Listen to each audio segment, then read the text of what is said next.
So hello guys, this is Mahesh. Today I'm gonna show you encloth in Maya. तो आज मैं आपको दिखाऊंगा कि कैसे हम encloth को यूज़ करके एक अच्छा सिंपल सा एक क्लोथ सिमुलेशन मैं आपको दिखाऊंगा माया में. तो स्टार्ट करते हैं.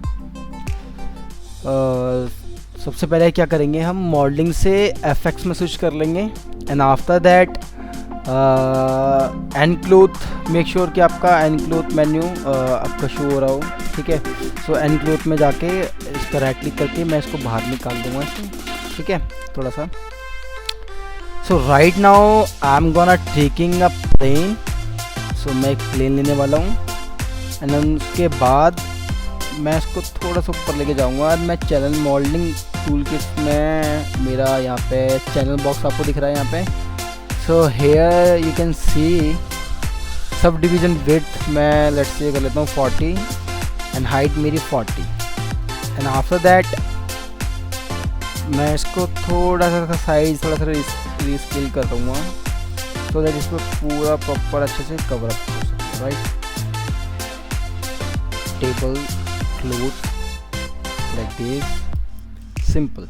ओके, एंड आफ्टर दैट हल्का सा मैं इसका साइज थोड़ा सा और इंक्रीज करने वाला हूँ. सो गाइस, सबसे पहले आपको करना क्या है, आपको यहाँ पे इसको मैं इस प्लेन को मैं करूँगा यहाँ पे create an cloth. Okay, now you can see okay let's say मैं यहाँ पर रखता हूँ 200 और make sure one of the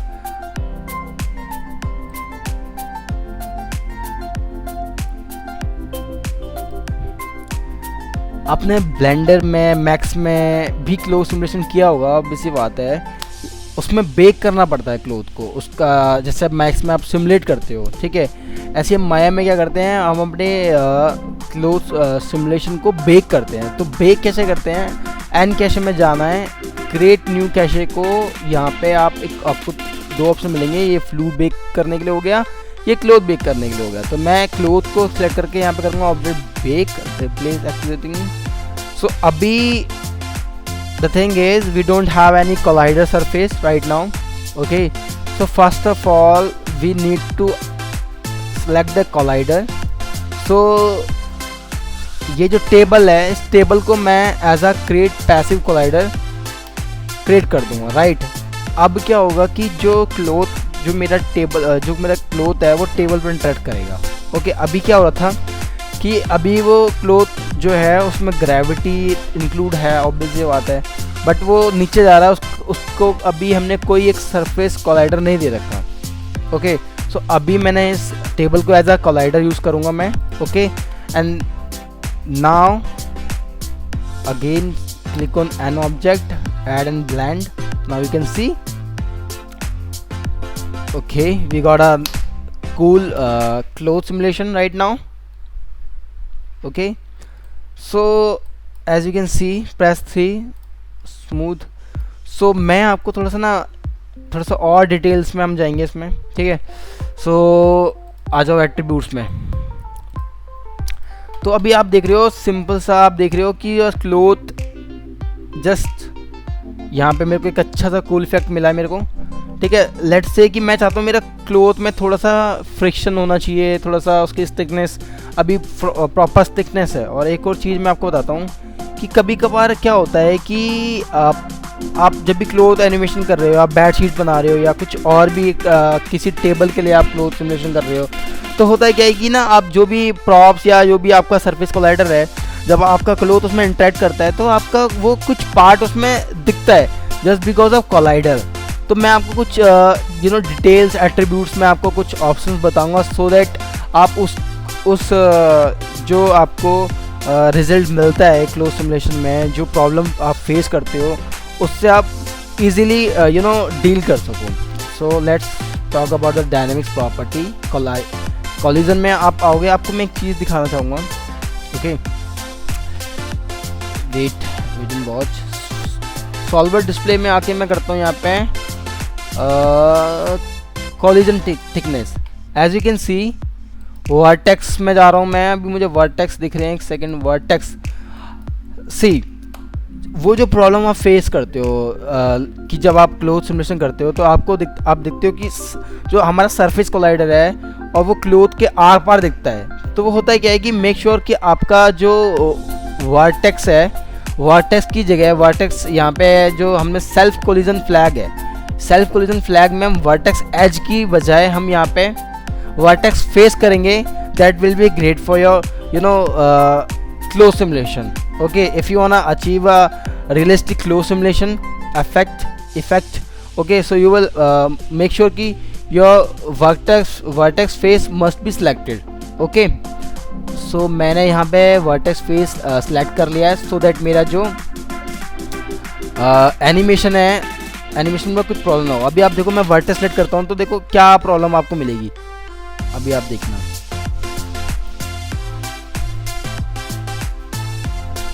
ठीक है। अभी इसके वर्टेक्स बस, अभी एक और चीज़ ये देख रहे हो, मैंने कभी भी आप बेडशीट बना रहे हो या कोई भी टेबल बना रहे हो या कुछ भी एज कोई भी एक ऑब्जेक्ट है उसको as a surface collider use कर रहे हो आप, तो मेक श्योर उसकी जो शार्पनेस है, जो साइड के कॉर्नर एजेस होते हैं ना, वो शार्प ना हो। वो शार्प होंगे तो उसमें से आर पार होंगे।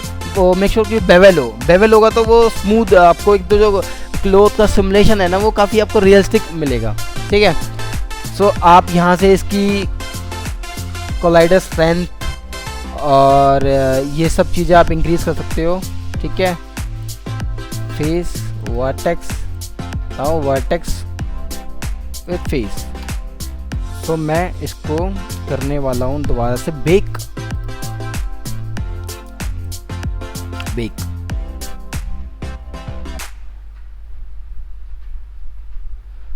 वाओ, देखा अभी that we were talking about कि ये प्रॉब्लम आती है। अभी आप देख रहे हो कोलिजन फ्लैग में वर्टेक्स सेलेक्ट है तो वो प्रॉब्लम आ रही है। अगर वो वर्टेक्स की जगह फेस सेलेक्ट करते हैं तो ये प्रॉब्लम नहीं आती। तो हम क्या करने वाले हैं, एक बार ये थोड़ा सा सिमुलेशन जो है हमारा क्लोज सिमुलेशन बेक हो जाए उसके बाद मैं आपको बताता हूँ। ये प्रॉब्लम हर स्टूडेंट के साथ आएगी, ओके। सो अगर आप चाहते हो कि ये जो प्रॉब्लम है, ये जो सरफेस आपको दिख रहा है वो ना दिखे, तो मेक श्योर आपका कोलिजन फ्लैग में फेस मस्ट बी सिलेक्टेड। सो आप जब आप फेस सेलेक्ट कर लोगे तो आपको ये प्रॉब्लम फेस नहीं करनी पड़ेगी। As you can see hair,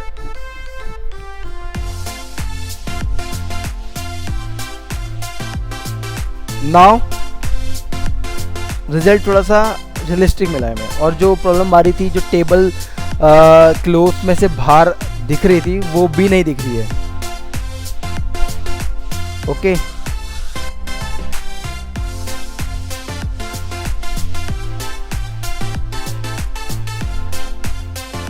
see the result, यहां से मैं करता हूं ऑफ, नाउ यू कैन सी। और वन मोर थिंग, यहाँ पे आपको मैं और एक ऑप्शन बता रहा हूँ, बाउंस। जब कोलिजन बाउंस कितना होना चाहिए, little bit bounce, stickiness friction थोड़ी सी बढ़ा लो आप, ठीक है। स्ट्रेच रेसिस्टेंस आपको कितना रखना है, अभी मैंने 20 रखा। अगर मैं कम रखता हूँ तो जो क्लोथ है ना, जैसे आपने देखा होगा कि एक फैब्रिक मटेरियल होता है, फैब्रिक बेड शीट में काफ़ी अलग अलग क्लोथ आते हैं, कोई कुछ फैब्रिक टाइप्स होता है, कुछ कॉटन टाइप्स होता है, तो उनकी जो रेसिस्टेंस, जो स्ट्रेचनेस है, वो उसी अकॉर्डिंग डिपेंड करती है। लेट्स से अगर मैं इसकी 10 रखता हूँ तो आप देखना आपको क्या इम्प्रूवमेंट देखने को मिलता है।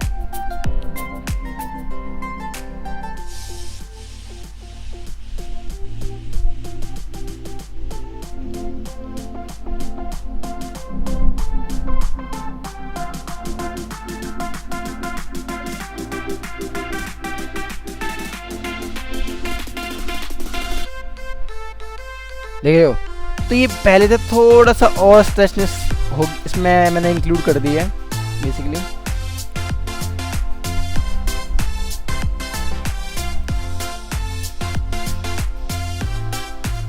नाउ यू कैन सी, थोड़ी सी अगर मैं इसकी बाउंस इंक्रीज कर दूँ यहाँ पे, और इनपुट मैस मास तो मैंने इसका 1 रखा हुआ है। मैं न्यूक्लियस में आप आओगे, न्यूक्लियस में आप ग्रेविटी चेंज कर सकते हो। अभी ग्रेविटी मैंने एक्स वाई जेड, वाई में दे रखी है तो नीचे कपड़ा गिर रहा है, मैं +y कर दूंगा, +1 कर दूंगा तो ऊपर जाएगा, ऑब्वियस सी बात है। एयर डेंसिटी थोड़ी सी बढ़ाना चाहते हो, विंड स्पीड थोड़ी सी बढ़ा सकते हो आप, कोई दिक्कत नहीं है, आप बढ़ा के देखो आप यहाँ पे। तो अभी क्लोथ में कुछ आपको चेंजेस मिलेंगे, उसमें कुछ एयर की आपको अभी एयर आपको जिस भी एंगल में आप डाल सकते हो, डालना चाहो डाल सकते हो। मैंने इसका स्ट्रेच रेजिस्टेंस बढ़ा दिया था, फ्रिक्शन बढ़ा दिया था। देख रहे हो आप कपड़ा जो है पहले टेबल पे स्टिक हो रहा था, अब वो स्टिक नहीं हो रहा है, अब वो गिर रहा है।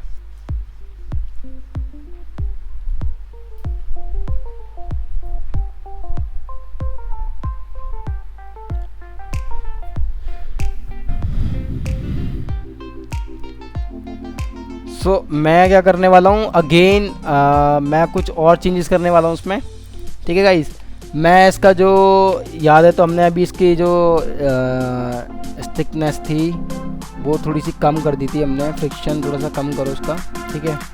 नाउ स्ट्रेच रेजिस्टेंस 20 कर दो, ठीक है, डिफ़ॉल्ट बेक।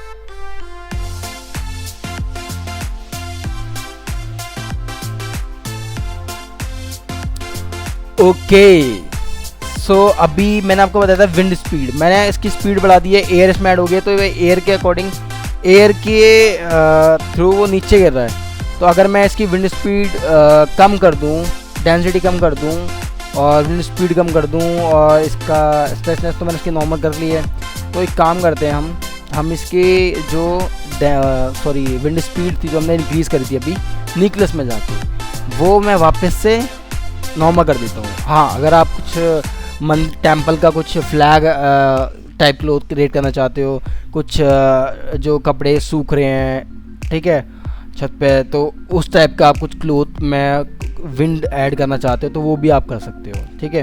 सो अभी फ़िलहाल मैं क्या करूँगा, न्यूक्लियस में आके मैं इसकी एयर डेंसिटी को यहाँ पे कम करने वाला हूँ और विंड स्पीड को थोड़ी सी कम कर देता हूँ। Now you can see the result, here we go।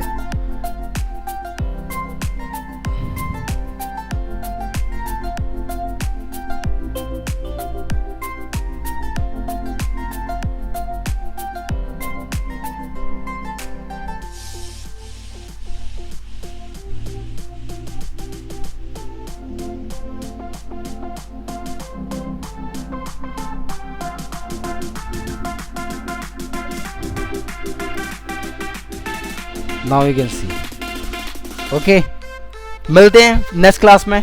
Next class में मैं आपको कुछ और क्लोथ के साथ आपको कुछ और डिफरेंट काइंड ऑफ क्लोथ के बारे में हम डिस्कस करेंगे, जैसे फ्लैग एनिमेशन, क्लोथ एनिमेशन कैसे बना सकते हैं, और टेरिबल क्लोथ कैसे क्रिएट करते हैं, जैसे कपड़ा फट रहा है ना काइंड ऑफ, वैसा कुछ हम क्रिएट करेंगे। और कुछ और भी कई टॉपिक्स है मेरे पास जो मैं आपके साथ शेयर करूँगा आने वाले नेक्स्ट क्लास में। ओके, तब तक के लिए आप अभी आप एंड क्लोथ पढ़ो, इसके बाद नेक्स्ट क्लास में मैं आपको एंड क्लोथ से ही रिलेटेड कुछ और आपको टॉपिक्स में आपको डिस्कस करूँगा आपके साथ, ठीक है। मिलते हैं नेक्स्ट क्लास में, बाय, टेक केयर।